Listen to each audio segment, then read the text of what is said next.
There comes a time in every story where silence is no longer strength, it becomes surrender. And in that moment, something within you must rise. Not because you're angry, not because you're afraid, but because you remember who you are. Now let me ask you something. What happens when a country remembers who it is? What happens when the oldest civilization on earth, a land of saints, scientists, sages, and software, finally says, enough is enough? Today, we're not talking about conflict. We're not talking about controversy. We're talking about clarity. The kind of clarity that comes after generations of quiet observation, after years of handshakes that didn't feel equal, after decades of smiling through trade terms that tilted in one direction. And then one day, India stood up, not in protest, not in rebellion, but in purpose. It said, we will no longer trade our dignity for dollars. We will no longer bargain our future for friendship. We will rise, but on our own terms. Now, before we go any further, let me be very clear. This is not a story of hate. This is not about rejecting a nation or a people. This is a story about choosing yourself. This is about a country that decided to stop being someone else's opportunity and start honoring its own destiny. Because you see, when you spent generations being told you're too chaotic, too poor, too spiritual, too complicated to lead, you start to believe that maybe your place is always second, always dependent, always waiting for approval. But India didn't forget. It didn't forget who built the concept of zero. It didn't forget the hands that launched a mission to Mars cheaper than a Hollywood movie. It didn't forget the minds that power Silicon Valley or the hearts that still teach the world compassion. So when the time came to review the trade books, India didn't just read numbers, it read between the lines. It saw a pattern, promises that were loud, but practices that were quiet, agreements that looked equal but felt anything but. And so the question wasn't, can we afford to leave? The question became, can we afford to stay? Because what good is a partnership if one side is always asked to bend, if one side is always expected to wait, if one side is always being told what it must give but rarely asked what it truly needs? India's choice to walk away from trade dependency with the world's largest economy wasn't made overnight. It wasn't impulsive. It wasn't emotional. It was intentional. Because here's what many didn't see coming. India didn't just say no to America. It said yes to itself. Yes to fair trade. Yes to sovereignty. Yes to protecting the dreams of its farmers, its engineers, its youth. Now listen closely. This isn't the kind of decision you make when you're desperate. This is the kind of decision you make when you finally realize you don't need to be desperate anymore. India didn't slam the door. It just opened a new one. A door that leads to the global south, to Africa, to the Middle East, to Southeast Asia. A door where deals are built not just on GDP, but on mutual respect. You know, I've learned something over the years, whether you're a person or a nation, the moment you stop needing validation is the moment the world starts giving it to you. So no, this isn't about revenge. This is about revelation. This is about what happens when the scales tip, when the veil lifts, and when a sleeping giant no longer sleeps. India chose to rise, not against anyone, but for itself. And that is a bold, beautiful, and necessary thing. So today we begin a conversation, not with blame, not with bitterness, but with truth. We'll walk through what really happened. We'll talk about trade injustice, economic imbalance, and how a quiet, calculated shift is changing the global map. Because this isn't just about economics, it's about empowerment. And I want you to listen with an open heart. Not just as a spectator, but as someone who knows that choosing yourself is never an act of ego, it's an act of evolution. India didn't leave to isolate itself. India left to realign itself. And if you're willing to see beyond the headlines, beyond the sound bites, beyond the simplified stories, you'll understand exactly why. Because what looks like separation might actually be salvation. Stay with me. Because what you're about to hear is the hidden truth, the one they didn't print in the papers, and the one that's about to change everything you thought you knew about power, partnership, and purpose. Let's take a breath together and begin with a question we don't ask often enough. What does fair trade really mean when one voice is louder, one hand holds the pen, and the other is expected to simply sign? For years, we were told this was partnership. But real partnerships aren't built in echo chambers. They're built in eye contact, in mutuality, in shared risk and shared reward. Now, let me tell you something not many people know. India didn't just wake up one day and decide to walk away from trade with the United States. It watched, it waited, it adapted, and it gave chance after chance, even when the playing field kept tilting. Because sometimes, when you believe in relationships, you give more time than you should. You tolerate more imbalance than you deserve, not because you're weak, but because you hope the other side will see your patience and meet you in the middle. But what happens when they don't? What happens when decade after decade, you're still being offered scraps for your software while being charged premiums for their products? What happens when your exports are blocked with tariffs, yet their imports arrive with red carpets? That's not a trade relationship, that's a one-sided subscription. And slowly, India realized this isn't free trade, it's trade with strings. There's a deep, almost invisible burden that comes with being seen only as a market, not as a maker. And India has been both a massive market and a brilliant maker, yet too often treated as neither by those sitting at the other end of the deal. Let me break this down simply. America, the world's largest economy, has had an unspoken expectation that access to its wealth means obedience to its will. That opening your ports must also mean opening your policies.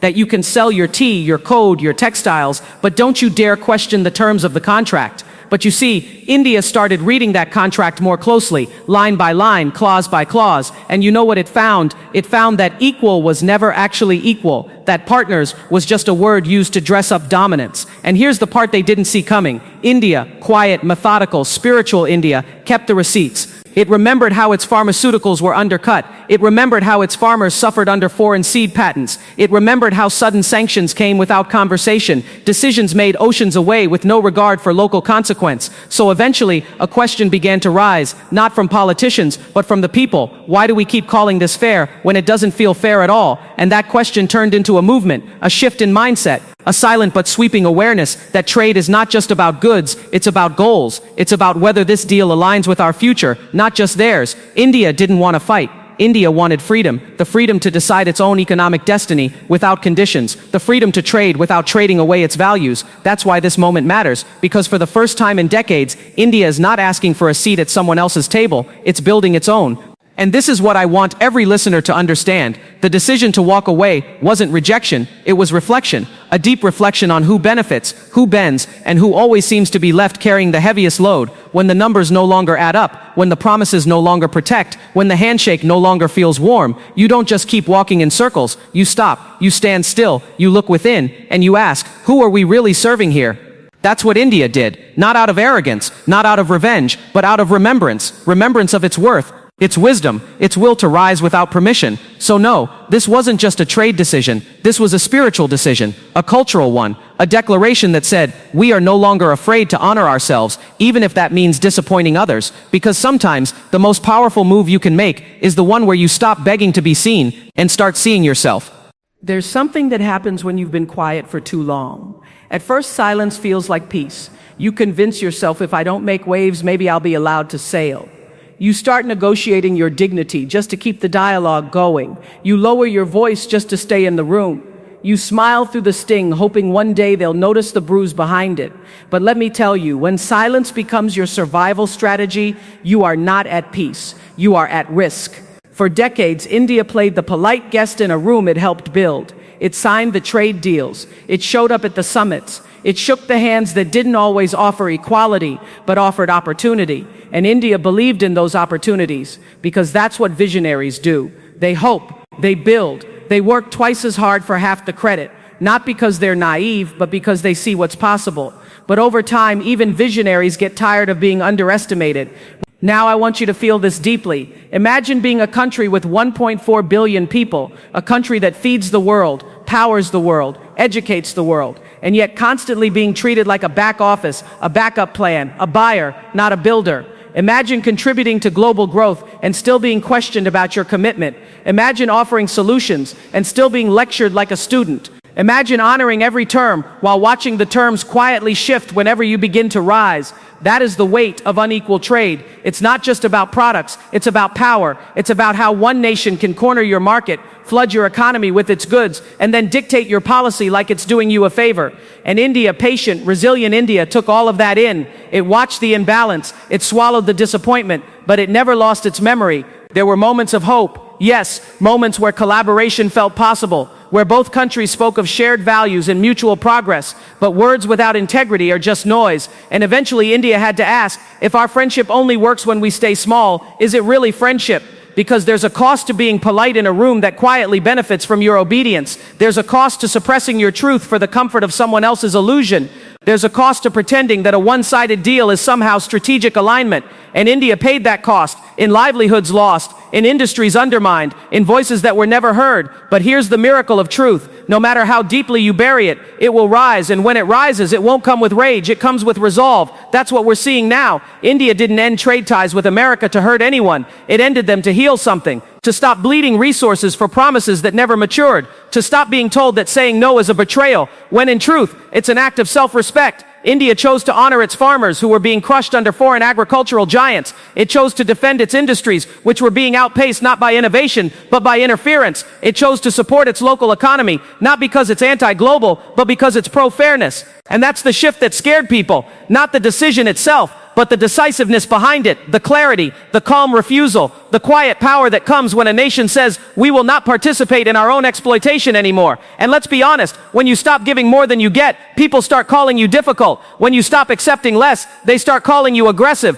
When you speak up, they say you're breaking trust. But the truth is, the trust was broken long ago. So India, in all its courage, chose to do what few dare to do on the world stage. It chose itself. And that isn't arrogance. That's alignment. That's sovereignty. That's choosing peace over permission. Because how long can you smile through injustice? How long can you wait for fairness that never comes? Eventually you stop waiting. You stop asking. You stop shrinking. And you stand, not against, but for your people, for your potential, for your promise. India's silence has ended. And in its place, a new sound has emerged. Not the sound of conflict, but the sound of clarity. And clarity, my friends, is a force no one can ignore.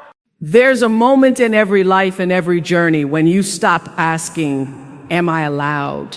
And you start declaring, I'm ready. That's the moment of transformation. And India, after decades of waiting at the periphery of power, after generations of being polite in rooms that rarely listened, finally reached that moment.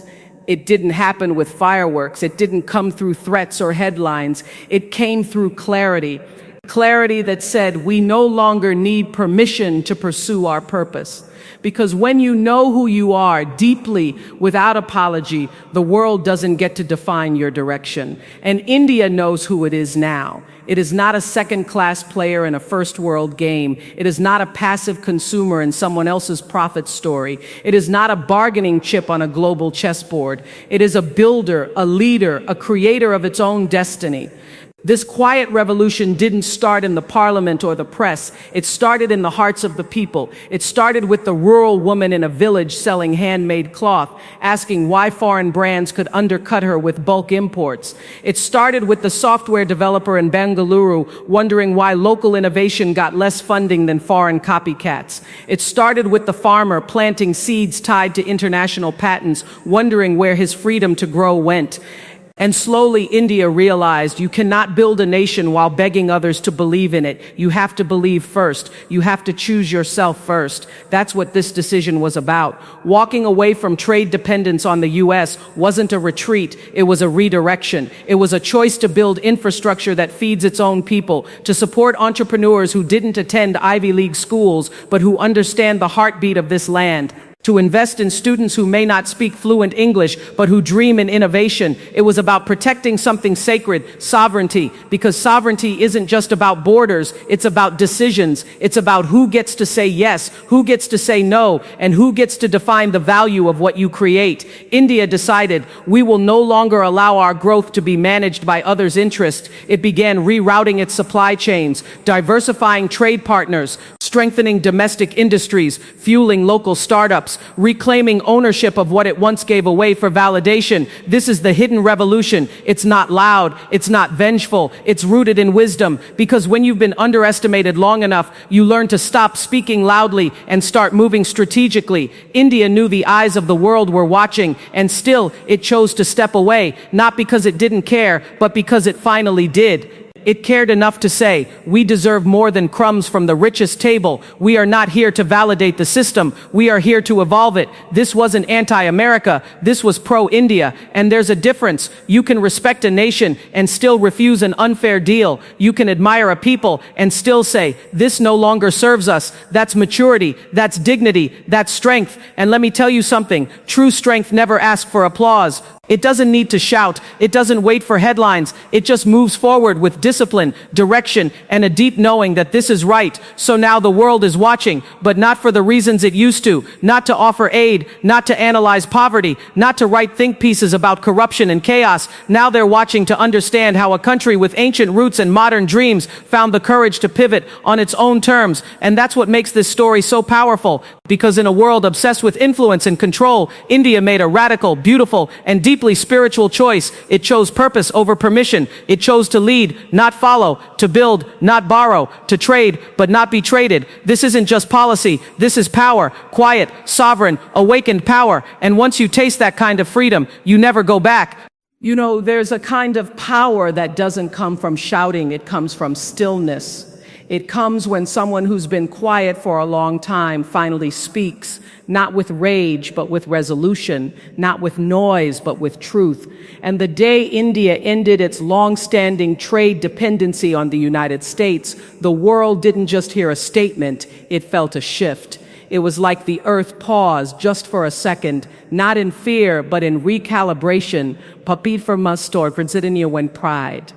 Because this wasn't the move of a victim, this was the move of a visionary. And when a country with 1.4 billion beating hearts says, we are ready to chart our own course, you listen. That moment, it was historic, but not because it broke something, because it birthed something, something new, something sovereign, something sacred. Now let me take you into that moment, because the headlines only showed a fraction of it. They called it strategic, they called it risky. Some even called it foolish, but what they missed was the most important part. It was necessary. You see, when you've spent decades watching decisions made continents away reshape the lives of your citizens, when your young entrepreneurs are held back by foreign monopolies, when your labor is used but your leadership is ignored, eventually you say no more, and that's what happened.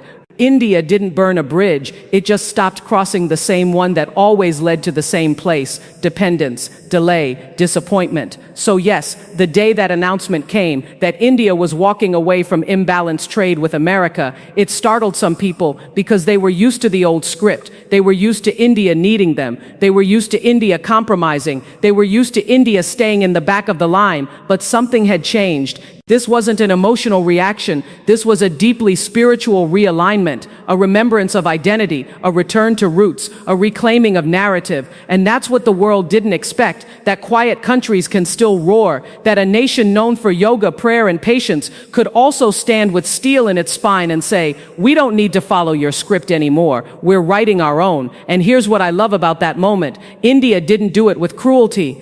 It didn't mock, it didn't threaten, it simply chose. And that, my friends, is the highest form of power, the power to choose self-respect over short-term gains, to choose fairness over familiarity, to choose long-term freedom over temporary approval. And something extraordinary happened in that moment. Other nations watched, not with scorn, but with curiosity. They started asking their own questions. Why are we still accepting unfair terms? Why do we keep believing we need permission to thrive? Why are we so afraid of saying no? India's decision didn't just shift its own path, it sparked a ripple across the globe, a quiet awakening among the global south, a gentle uprising of dignity, a movement of sovereignty and balance. And don't let anyone tell you that's not a revolution, because revolutions aren't always loud. They don't always come with fire. Sometimes they come with stillness, wisdom, and one clear sentence that changes everything. We are done playing small. That's what India said. And the world had no choice but to listen, because once you see a nation stand like that, with grace, clarity, and conviction, you start wondering where you've been bending in your own life, where you've been accepting less, where you've stayed too quiet for too long. India didn't just make a trade decision. It gave the world a new reference point for what quiet power looks like. It proved that growth doesn't require approval, it requires belief, that peace doesn't mean silence, it means alignment. And when you're aligned with your truth, you don't need to scream, you just speak, and the world leans in. You know what's funny about the truth? It doesn't always come with fireworks. Sometimes it arrives like a whisper, soft, steady, unshakable. And when India walked away from trade reliance on the United States, it wasn't just a policy move, it was a personal one. Personal for every Indian who had once felt their country had to shrink itself to be seen. Personal for every nation that had been told its worth depended on how well it complied. personal for a world that's finally beginning to understand. Real power doesn't ask for attention, it just walks in purpose, because this isn't just about India and America. This is about how we all do relationships as people, as nations, as partners. Let's be honest with ourselves. How many of us have stayed in relationships, business or personal, where we kept giving more than we received, where we were told we were valued but treated like we were replaceable, where we were called partners but only as long as we stayed small, silent, and safe? India saw through the illusion, and it had the courage to say, this version of partnership no longer aligns with who we've become. And that takes strength, because it's easy to walk away from something when you're bitter, but it takes real grace to walk away when you're clear. That's what this was, a decision made in clarity, not in conflict, a choice rooted in values, not in vengeance. And let's be real, the world didn't expect it. They didn't expect the calm, they didn't expect the control, they didn't expect the confidence. But that's what happens when a country stops asking, will they like us, and starts asking, do we like ourselves? India began answering its own questions, looking inward, listening inward, and realizing we have everything we need right here. That's what happens when you honor your potential. You stop outsourcing your power. You stop selling your silence. You stop waiting for someone else to say you're enough, because now you believe it. And this choice, this bold, historic, intentional choice, teaches something to every single one of us, that you don't need to stay connected to what no longer serves you just because the world says it's strategic. You don't have to keep participating in partnerships that cost you your peace, your progress, or your purpose. You are allowed to choose again. You are allowed to rise. So let this be a lesson, not just in economics, but in empowerment, in dignity, in standing tall in your story. India didn't break the world order. India simply remembered who it was before the world tried to define it. It remembered its legacy, it remembered its voice, and it finally gave itself permission to lead, not in someone else's shadow, but in its own light. So to every person watching this, to every soul listening, this isn't just about two countries, it's about the energy of the planet shifting from dependence to direction, from permission to purpose, from quiet compliance to quiet confidence. And when one nation stands in truth, others begin to remember their own, because courage is contagious. And sovereignty, it doesn't just belong to borders, it belongs to belief. India has spoken, not to divide, not to disrupt, but to declare we are no longer waiting to be chosen. We have chosen ourselves, and that, my friends, that changes everything. I want you to remember something before you walk out of this room or close this video. You are not here by accident. You are not broken. You are not too late. You are a becoming. Every scar, every tear, every failure, they are not signs of weakness. They are signatures of your strength. They are the proof that you kept going. So when the world tries to measure your worth with numbers, your age, your bank account, your likes, your degrees, I want you to throw that scale away, because your real value, it lies in your soul, in your courage to show up, to love harder, to speak your truth even when your voice trembles. I've stood in rooms where I felt invisible. I've heard voices that said I wasn't enough, but I kept showing up, not to prove them wrong, but to prove to myself that I was always right to believe. Believe in the whisper that tells you there's more for you. Believe in the light that flickers in you when everything feels dark. Believe in your own becoming. You are powerful. You are sacred. You are already enough. Don't wait for the world to validate what your spirit already knows. Walk in grace, stand in truth, and above all, keep rising, because the best story you'll ever tell is the one you live.